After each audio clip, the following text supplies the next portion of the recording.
And here we are. With no further ado, we back. Getting right back to it. And so if you weren't able to catch the first part of the show, you're here with the Hard Conversations brought to you by Pillars and Bridges. My name is Aaron Scott. I serve as your host. My brother Tony Ruffin is holding it down with us, man. Pillars and Bridges. Pastor John McClain here for the Common Good radio show, and the leader, the fearless leader of the charge there to Captain. to help houseless veterans, right? A transition center that's changing lives there, the Veteran Rescue Mission. But today, right, we're talking with Brother Enrique. Yes, you are. Some of the amazing work that he's doing with Just Communities. Yeah, like I'm happy to brag a little bit, right? Yeah, man. Because like this work is dope. Yeah. And I can vouch for it. I can say that like the work that we do is grassroots organizing at a level that like, because there's mistrust in these communities. Like how many surveys have they filled out from people wearing lanyards, right? And like it's not hate. It's just like those experiences happen, and that mistrust is real. And so it's not me telling anybody what time it is as far as an incubator goes, right? And if you want to make a change and you avoid the fact that mistrust is there, now I don't trust you. Well, yeah, it goes from a hard conversation to an awkward conversation, right? Or like a no conversation, right? It's like, okay, so you're not here to listen to me at all, right? Like you're here with an idea of what would make us better, and you're going to implement it whether we buy in or not. So I'm going to come eat the donuts, drink the coffee, and then not do anything. And go ahead. And then, about my day. Exactly. But we're gonna get a little bit into this, man. You know, obviously we're definitely gonna have you back. We know we have some way deeper conversations to get into, but we want to make sure that the community knows about your safety incubator community safety incubator. That's right. Initiative. Yeah. So why are you doing this, and what are y'all doing with that? Okay, so the model is that people know what keeps them safe, right? Okay. And that the safety is a qualitative feeling. It's something that you feel in yourself when you're out in your neighborhood, right? Even if you can't explain it. Even if you can't explain it. You can feel it. Yeah. You know what it feels like, right? Like you know it when you see it. Like how about this for an example, right? Kids playing in the park, right?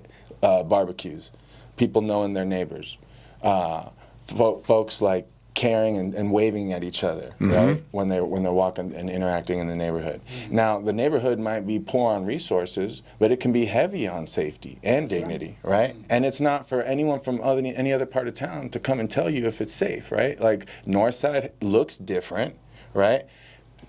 People dying behind locked doors and they're doing drugs. Like, look, you don't know what safety is. You feel what safety is, right? And that knowing comes from a rootedness in community. So, like, look, I don't have the resources to build an airport or build any housing or anything like that, right? Like, these are small-scale projects designed to leave a permanent impact. So we're talking take a book, leave a book libraries, right? I'll get, like the materials together with folks, and we'll stock that thing in perpetuity from donations from places like Barrio Books. Shout out to Barrio Books.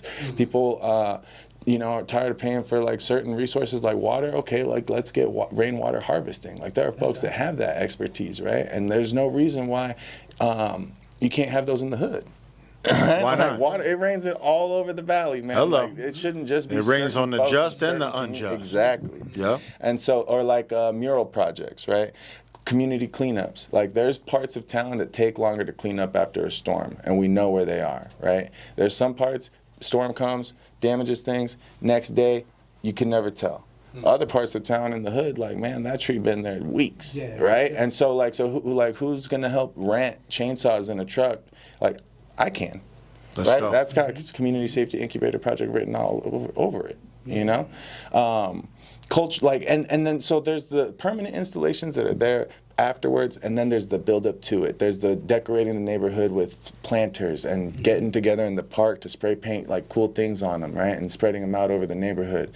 There's also things that like they don't leave a permanent mark, but that people carry with them, right? Like if you want to like teach about your culture, or if you want to have a community garden, right? Like those things are accessible. Those things are things that we can get our hands dirty with and have fun and build community with. And then you start like cooking a little bit or like, you know, bringing a little bit of lunch with you. Come on. And you know you're safe. That's one of the things that, you know, Pillars and Bridges, we're all about community building. And when we say things like that, sometimes people don't really understand what we're talking about. Mm-hmm. You know, these are just situations where you could get people in the community together. Mm-hmm. And once they start to know each other, that's when you actually start giving people a sense of community. They don't feel like they're on that street alone. You know, Exactly. I know a lot of people who have no idea, have never met one neighbor on their street. Mm-hmm. When you have something like that,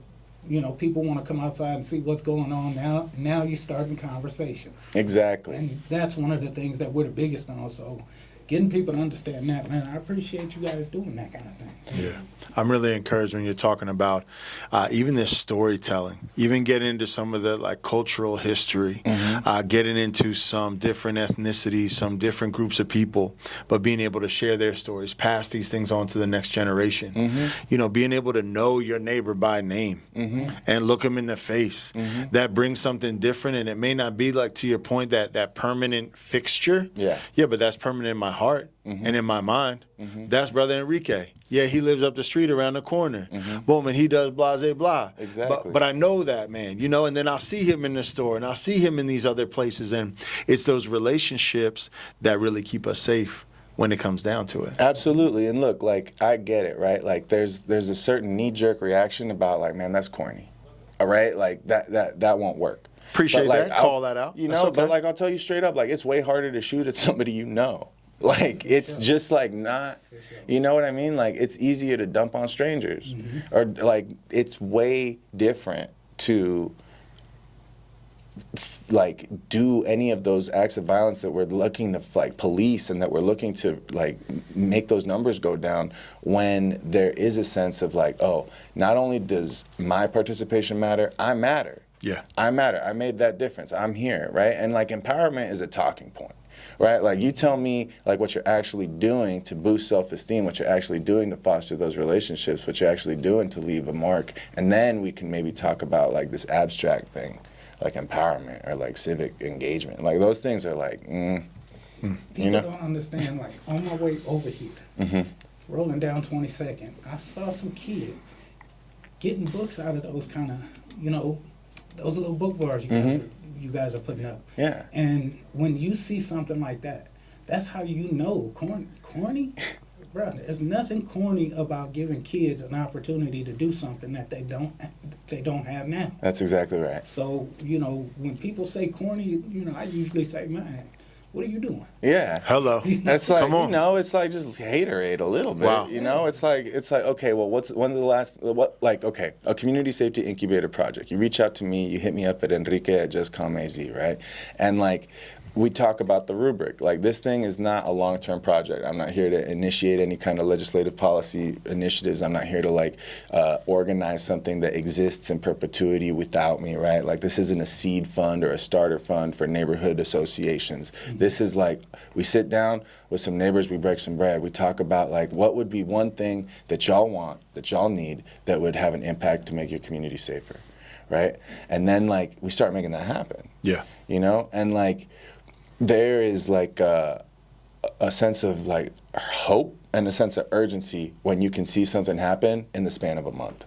Come on. You know? Well, we had Dr. Holt on with us a couple weeks ago, and he was coming from the scientific perspective, talking about how this love hormone, oxytocin, can literally change and transform your life. Yeah. And something you're talking about, ideas of hope, inspiration, connection, that's all associated with love, with that release of oxytocin into your bloodstream. And so that's something it's an inside job that can change somebody's perspective, their approach. And then as we have changed people, that's how we start to change families. We start to change families. We start to change communities. We start to change cities, man. And so, you know, one of my favorite quotes, and I'll say it as many times as I get the opportunity, but hate can't drive out hate.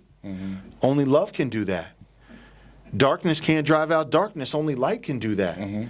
Reverend Dr. King Jr. That's right. And we're being reminded of that right now, man. So what have been some of I know you mentioned some of the projects. You mentioned how folks can get plugged in. But literally, you know, what does that look like for someone? to get started from A to Z, right? They have an idea, they get with you. How do they walk through that process?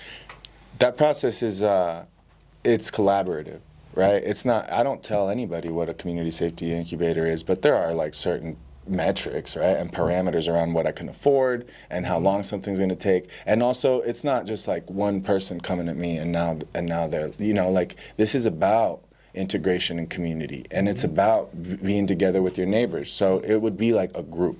Yeah. Ideally, okay. Right? Or if it is one person, it's like, okay, who you bringing with you? Yep. Right? Because we're not just going to eat alone and then just knock something out and call that an incubator, right? Like the vision is to go from sitting together, mapping out the project plan, and putting together a little budget and a little timeline, to starting to organize around that. Okay. Right? And getting some folks out, getting some of the neighbors out, putting out some flyers, letting people know, like, hey, I live here, I'm right next to you, we're doing this, come join us, we want your help. Yeah. Right? And then popping that off and with the party.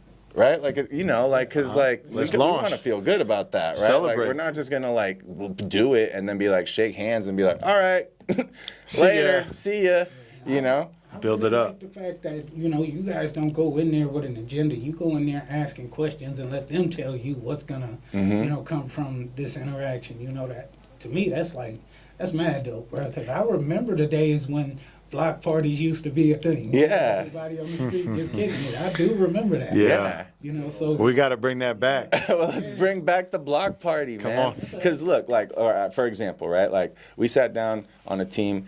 One of the dudes was really passionate about stray cats and stray dogs. Okay. Right? And about like these puppies that are getting born out into the heat and dying without the dog patches, people are dumping dogs out there. Right. And so like he was adamant that part of this incubator should have a spay and neuter component. And I'm sitting at this Famous Sam's like, yeah, bro, I'm not climbing through the hood.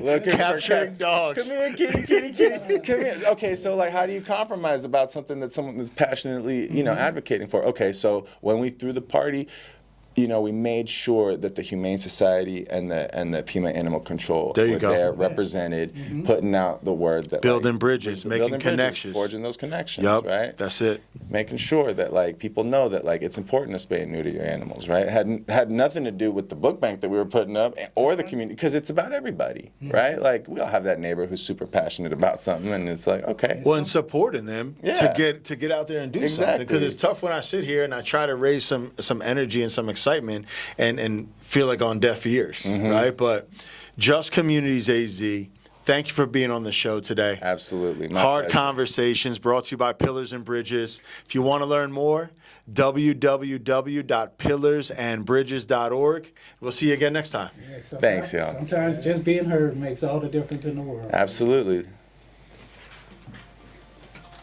It's a radio show.